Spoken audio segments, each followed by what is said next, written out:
और इस वक्त आपको सीधे हम ले चलते हैं प्रगति मैदान, जहां छठे विश्व आयुर्वेद सम्मेलन को प्रधानमंत्री संबोधित कर रहे हैं। हम जब छोटे थे तो एक चुटकुला सुना करते थे कि कोई यात्री किसी शहर में गया और किसी रेस्टोरेंट में खाना खाने गया और फिर उसने पूछा मालिक कहाँ है, तो उसने कहा मालिक सामने वाली होटल में खाना खाने गए हैं।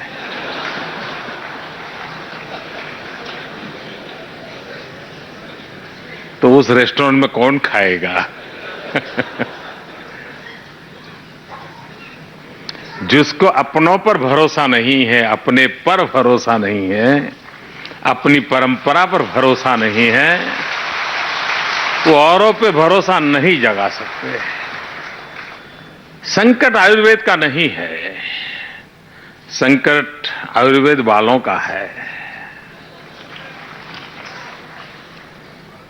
ये बात मैं नहीं जानता हूं आपको अच्छी लगी, कड़वी लगी, लेकिन कड़वी लगी तो मैं समझता हूं कि मैं पूरी तरह आयुर्वेद के सिद्धांतों के आधार पर बोल रहा हूं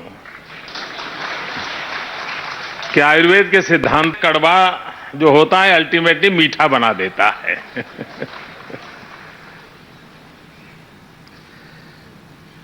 बहुत से लोगों से मैं मिलता हूं, बहुत से लोगों से बातें करता हूं। मैं पिछली बार एक बार जब मैं गुजरात में मुख्यमंत्री था तो मैंने पूरे देश में से आयुर्वेद के विशेषज्ञों को बुलाया था। अब जो कि वो समय तो वो मेरा क्षेत्र नहीं था, एक राज्य का काम करता था, लेकिन आयुर्वेद के प्रति एक जागरूकता की आवश्यकता थी। आयुर्वेद एक ऐसा क्षेत्र नहीं है कि वो एक सर्टिफाइड डॉक्टर तक सीमित हो। हमारे पूर्वजों ने स्वास्थ्य को जीवन का एक हिस्सा बना दिया था। आज हमने जीवनचर्या और स्वास्थ्य के लिए कहीं आउटसोर्स किया हुआ है।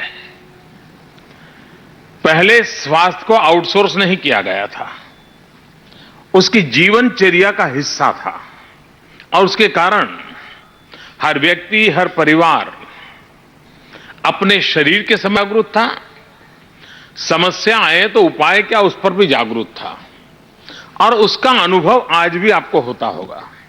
कभी आप रेल में या बस में ट्रैवल करते हो और मान लीजिए कोई बच्चा बहुत रो रहा है, तो आपने देखा होगा कि कंपार्टमेंट से 12-15 लोग वहां आ जाएंगे और ऐसा करो इसको ये खिला दो, दूसरा कहेगा ये खिला दो, तीसरा कोई पुड़िया निकाल के जेब में से दे देगा, उसके मुंह में ये डाल दो।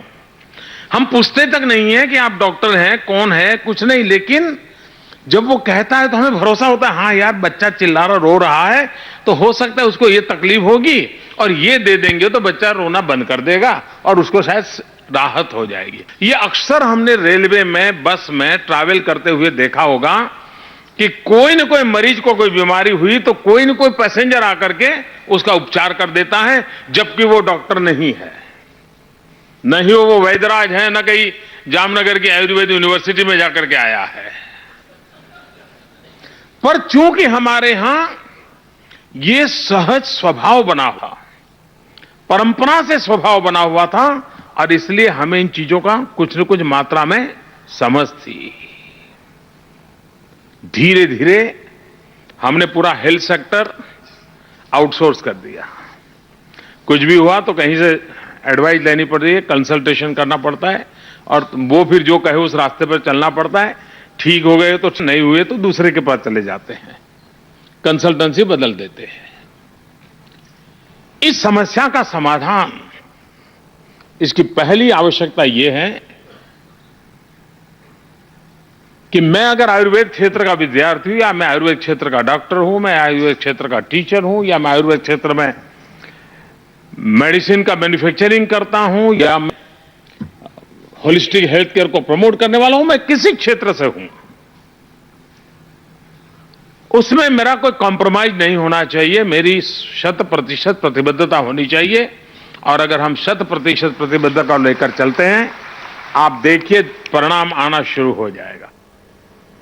तो अच्छे स्वास्थ्य पर जोर देते हुए छठे विश्व आयुर्वेद सम्मेलन से आप सुन रहे थे प्रधानमंत्री मोदी। इस ब्रेक के लिए हम रुकेंगे, फौरन लौटेंगे।